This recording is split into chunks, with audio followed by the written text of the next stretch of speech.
Honourable member Shri Raju बिस्ता जी। धन्यवाद sir आपका। और the constitution scheduled tribe order second amendment bill 2022 के समर्थन में बोलने के लिए मैं खड़ा हूं सर। और हमें आज बड़ा गर्व होता है कि जब हमारी देश की प्रथम महिला राष्ट्रपति वो इसी समाज, ट्राइबल समाज से आती है। और मैं ये भी कहना चाहूँगा कि मोदी जी के नेतृत्व में गांव, गरीब, किसान, पिछड़े, इन सभी का बहुत तेजी से जो है उन्नति और उनका विकास हो रहा है। आंकड़े स्वयं बताती है कि जिस तरह से 2013-14 में ट्राइबल मिनिस्ट्री के ऊपर में करीब 25,000 करोड़ रुपए का खर्चा और बजट होता था, आज वो बढ़ के 90,000 करोड़ रुपए हो गया, यानी करीब 360% की ग्रोथ है। और आदिवासी समाज जिसको अपना भगवान मानता है, ऐसे हमारे स्वतंत्रता सेनानी भगवान बिरसा मुंडा जी का जो जन्मदिन है वो एक जनजाति समाज, जनजाति गौरव के रूप में मनाता है। वो मोदी जी की और इस सरकार की बहुत बड़ी समाज को देन है। सर मैं सीधा दार्जिलिंग की तरफ आना चाहूँगा, क्योंकि दार्जिलिंग का सांसद होना अपने आप में बहुत सारी उसकी विशेषताएं हैं।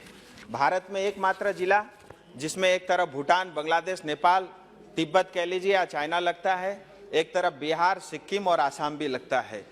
और यूनिटी एंड डाइवर्सिटी आप ये किताबों में पढ़ेंगे, लेकिन अगर उसका प्रैक्टिस आपको देखना है, मैं स्वागत करना चाहूँगा। दार्जिलिंग में हर जाति समाज के लोग मिलजुल करके रहते हैं, ऐसा एक विशिष्ट स्थान है।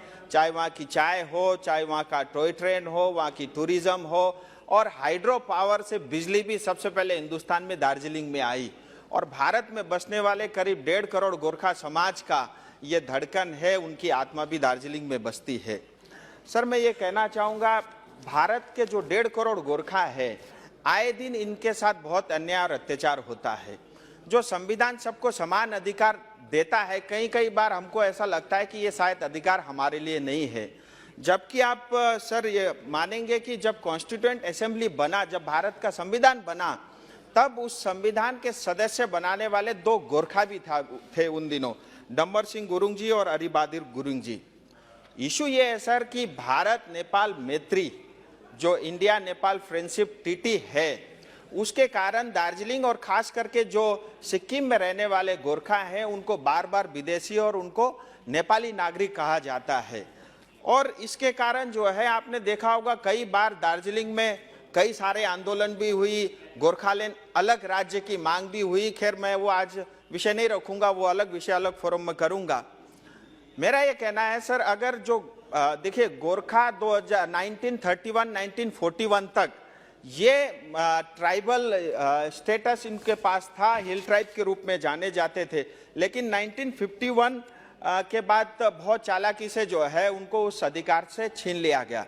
और पश्चिम बंगाल के हमारे साथी बहुत अच्छे भाषण दे रहे थे इस बिल के ऊपर में, उन्होंने राष्ट्रपति जी का भी अपमान किया। और उनका दूसरा मेरा उनके ऊपर आरोप ये है कि पूरा दार्जिलिंग जब 1954 में बंगाल का हिस्सा बना तो जमीन की तो अपना बना लिया, अपना मान लिया, लेकिन वहाँ रहने वाले जनताओं को अब तक इन्होंने अपना नहीं माना।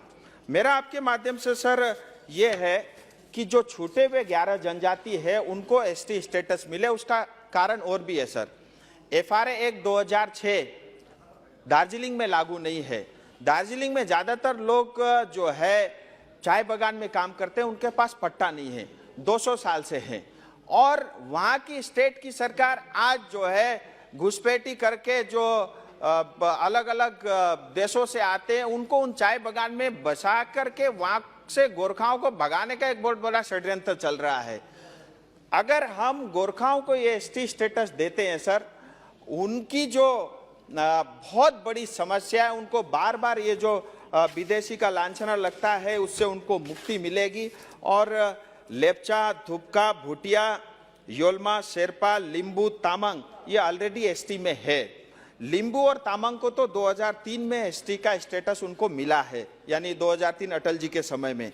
आज मगर, राई, सुनुवार, याखा, गुरुंग, नेवार, खस, धीमाल, धामी, भुजेल ऐसे 11 जनजातियां उस स्टेटस से छूटी हुई है। और ये हम उनको देते हैं, मैं तो ये कहता हूं कि ये उनके बच्चों को एडमिशन मिले इसके लिए नहीं है, लेकिन उनके ऊपर में जो विदेशी होने का ये जो बार बार लांछना लगता है, कास्ट सर्टिफिकेट बनाने जाओ तो भी कहते हैं विदेशी हो, पासपोर्ट बनाने जाओ तो वो अधिकारी आके इतना तंग करते हैं, वो कहते हैं आप नेपाल से हो, वोटर आईडी कार्ड बनाने जाओ तो भी यही समस्या। तो ये एक जो 11 जनजातियां हैं, अगर हम उनको एसटी स्टेटस दे देते हैं तो इनका बहुत एक बड़ी समस्या का हल होगा।